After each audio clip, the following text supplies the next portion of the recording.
న్యాయాధిపతులు 3వ అధ్యాయము. ఇశ్రాయేలీయులకును కనానీయులకును జరిగిన యుద్ధములన్నిటినీ చూడని వారందరినీ శోధించి ఇశ్రాయేలీయుల తరతరముల వారికి అనగా పూర్వము ఆ యుద్ధములను ఏమాత్రమును చూడని వారికి యుద్ధము చేయ నేర్పునట్లు యెహోవా ఉండనిచ్చిన జనములు ఇవి. ఫిలిష్తీయుల 5 సర్దారుల జనులను, కనానీయులందరును, సీదోనీయులను, బయల్హెర్మోను మొదలుకొని హమాతునకు పోవు మార్గము వరకు లెబానోను కొండలో నివసించు హివ్వీయులను యెహోవా మోషే ద్వారా తమ తండ్రులకిచ్చిన ఆజ్ఞలను వారు అనుసరింతురో లేదో తెలుసుకొనున్నట్లు ఇశ్రాయేలీయులను పరిశోధించుటకై ఆ జనములను ఉండనిచ్చెను. కాబట్టి ఇశ్రాయేలీయులు, కనానీయులు, హిత్తీయులు, అమోరీయులు, పెరిజ్జీయులు, హివ్వీయులు, ఎబూసీయులను జనుల మధ్య నివసించుచు వారి కుమార్తెలను పెండ్లి చేసుకొనుచు వారి కుమారులకు తమ కుమార్తెలనిచ్చుచు వారి దేవతలను పూజించుచు వచ్చిరి.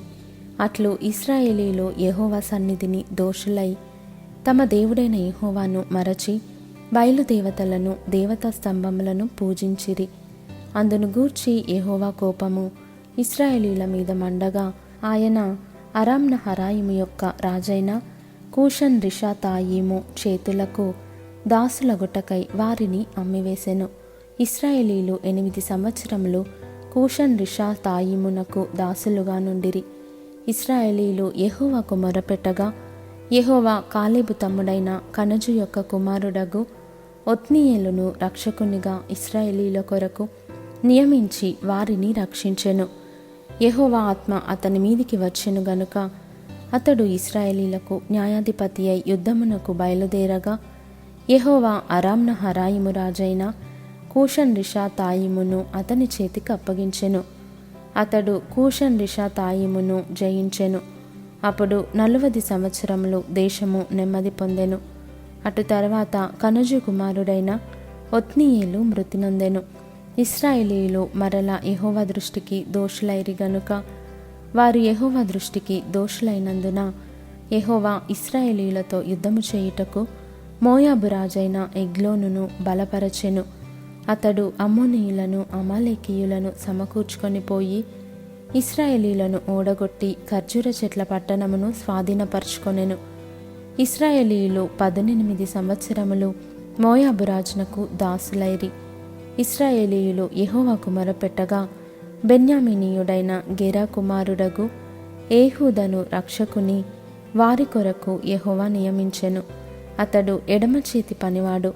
అతని చేతను ఇశ్రాయేలీయులు మోయాబు రాజైన ఎగ్లోనుకు కప్పము పంపగా ఏహూదు 3 పొడవు గల 2 అంచుల కత్తిని చేయించుకొని తన వస్త్రములో తన కుడి తొడ మీద దానిని కట్టుకొని ఆ కప్పము మోయాబు రాజైన ఎగ్లోనుకు తెచ్చెను. ఆ ఎగ్లోను బహుస్థూలకాయుడు. ఏహూదు ఆ కప్పము తెచ్చి ఇచ్చిన తరువాత కప్పము మోసిన జనులను వెళ్ళనంపి గిల్గాలు దగ్గరనున్న పెసీలీము నొద్ద నుండి తిరిగి వచ్చి, రాజా, రహస్యమైన మాట ఒకటి నేను నీతో చెప్పవలెననగా అతడు తన యొద్ద నిలిచిన వారందరూ వెలుపలికి పోవు వరకు ఊరకొమ్మని చెప్పెను. ఏహూదు అతని దగ్గరకు వచ్చినప్పుడు అతడు ఒక్కడే చల్లని మేడగదిలో కూర్చుండి ఉండెను. ఏహూదు, నీతో నేను చెప్పవలసిన దేవుని మాట ఒకటి ఉన్నదని చెప్పగా అతడు తన పీఠము మీద నుండి లేచెను. అప్పుడు ఏహూదు తన ఎడమ చేతిని చాపి తన కుడి తొడ మీద నుండి ఆ కత్తి తీసి కడుపు మీద అతని పొడిచెను. పిడియును కత్తి వెంబడి దూరగా క్రొవ్వు కత్తిపైని కప్పుకొనినందున అతని కడుపు నుండి కత్తిని తీయలేకపోయెను. అది వెనుక నుండి బయటికి వచ్చి ఉండెను. అప్పుడు ఏహూదు పంచపాలిలోనికి బయలువెళ్ళి తన వెనుకను ఆ మేడగది తలుపు వేసి గడియ పెట్టెను.